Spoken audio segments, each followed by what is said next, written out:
കോടാലി KCCP ഗ്രാമീണ വായനശാലയുടെ നേതൃത്വത്തിൽ നടന്നുവരുന്ന ബാലവേദി അവധിക്കാല ക്യാമ്പിന്റെ ഭാഗമായി പ്രസംഗ പരിശീലന ക്ലാസ് സംഘടിപ്പിച്ചു.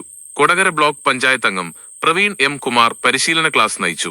എഴുത്തുകാരൻ ദാസൻ ചാണാശ്ശേരി, വായനശാല president Kavitha Girish, vice president PB Joshi, ബാലവേദി coordinator PA Ravi, librarian Radha Vijayan, Litty Shobi, Hima എന്നിവർ സംസാരിച്ചു. സംസാരിക്കാൻ നിങ്ങൾ എങ്ങനെ പഠിപ്പിക്കാൻ, നിങ്ങൾ കുട്ടികളാണ്, നിങ്ങൾക്ക് മനസ്സിലാകുന്ന ഭാഷയിൽ നിങ്ങൾ ചെലവില്ലാത്ത ഒരു മത്സര ഇനമാണ് അതുപോലെ പക്ഷെ പഠിക്കാൻ ചെലവ്. ഇതൊരു നമ്മുടെ ജീവിതത്തിൽ വലിയ ഒരു ഏറ്റവും വലിയ ഗുണമുണ്ടാവുന്ന ഒരു ഐറ്റാണ് നമ്മുടെ കയ്യിലുള്ളത്. പ്രസംഗം നമുക്ക് എന്തൊക്കെ ഗുണമെന്ന് ഭാഷ പറഞ്ഞിട്ടുണ്ട്. എന്താണ് ഇതൊരു മത്സരം?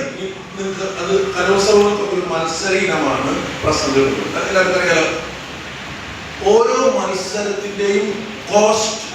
ഒരു ഡാൻസ് ഒക്കെ പഠിക്കുന്ന ഡാൻസ് അമ്മമാരിലെ കുട്ടികൾ ഡാൻസ് പഠിച്ച അമ്മമാർക്ക് അറിയാം, അറിയാം എത്ര ചെലവ്. പല സ്ഥലങ്ങളിൽ കോമൺ ആയിട്ട് പറയുന്ന ഒരു കഥയാണ് 3 യാത്രക്കാരുടെ കഥ. എത്ര യാത്രക്കാരുണ്ട്? 3 യാത്രക്കാർ. മാഷ പറയുന്നത് 1ാമത്തെ യാത്രക്കാരനെ കുറിച്ചിട്ടാണ്.